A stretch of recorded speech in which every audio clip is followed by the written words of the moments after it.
And नमस्ते दोस्तों, welcome to our channel शिक्षा आश्रम। तो आज के इस वीडियो में हम नेक्स्ट 2026 का बायोलॉजी का 8th क्वेश्चन देखेंगे। तो इसमें कह रहा है कि carbonic anhydrase catalyse the following reaction in red blood cell, और उसका रिएक्शन जो है कुछ इस प्रकार है।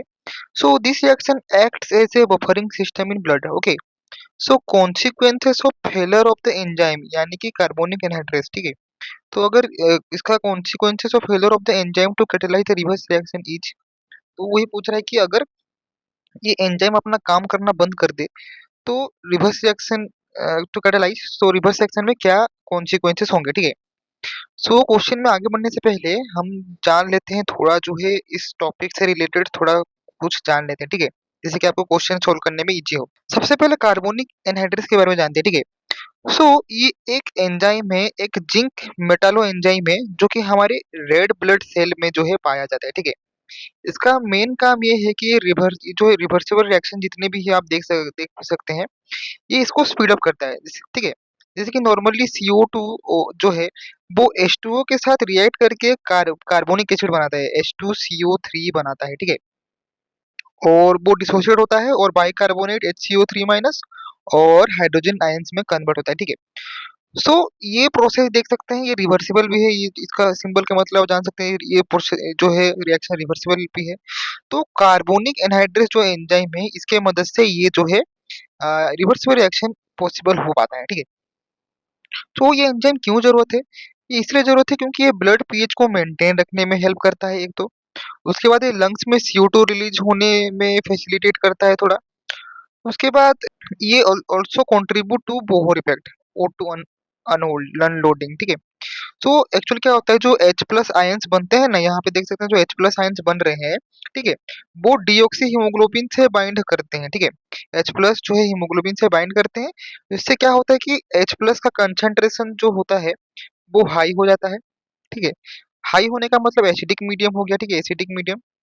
और एसिडिक मीडियम का मतलब क्या है, पीएच जो है रिड्यूस हो गया, ठीक है, लोअर पीएच हो गया। तो इससे क्या होता है कि हेमोग्लोबिन का जो है एफिनिटी फॉर O2 जो है वो डिक्रीज हो जाता है, ठीक है, जिससे टिश्यू का इजीली ऑक्सीजन रिलीज अनलोडिंग मिलती है। सो ये होता है हमारा बोर इफेक्ट। बोर इफेक्ट बहुत ही इंपॉर्टेंट है ये क्वेश्चन के लिए। सो H प्लस का कॉन्सेंट्रेशन कमा, affinity of haemoglobin of for O2 कमा, ठीक है। H प्लस बढ़ा तो affinity of haemoglobin for O2 वो कम गया, ठीक है। सो आशा करता हूँ कि आप ये समझ गए होंगे। इसके बारे में मोर आपको पढ़ना है तो breathing and exchange of gases class 11 का चैप्टर है, उसका ये टॉपिक में आपको जो है डिटेल में इसके बारे में समझने को मिल जाएगा, ठीक है।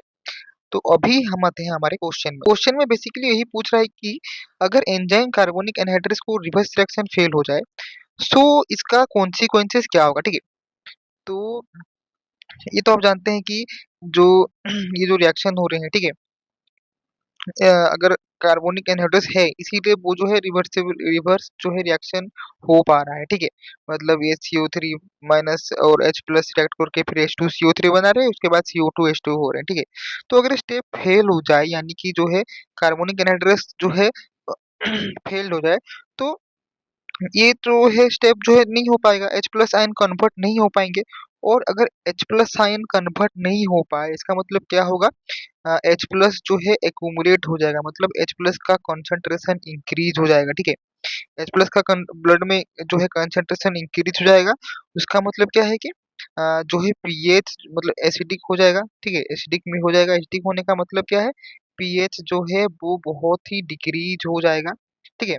तो यानी कि जो है बोहर इफेक्ट जो हमने पढ़ा था यहाँ पे, बोहर इफेक्ट जो है यहाँ पे एक्ट करना स्टार्ट हो जाएगा, ठीक है। और इफेक्ट तो पीएच ड्रॉप होगा, H प्लस बढ़ेगा तो हीमोग्लोबिन की ऑक्सीजन एफिनिटी जो है, हीमोग्लोबिन की ऑक्सीजन एफिनिटी जो है वो डिक्रीज हो जाएगी, ठीक है। तो आशा करता हूँ कि आप ये समझ गए होंगे।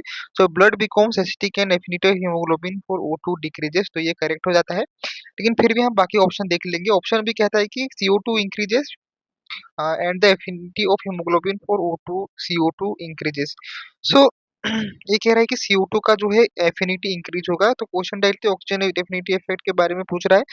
तो यहाँ पे जो है CO2 का मतलब उसके बारे में जो है इफेक्ट नहीं होता, ठीक है। देख सकते हैं haemoglobin binds CO2 more at low pH but question does not ask this, question इसके बारे में पूछा ही नहीं है, ठीक है।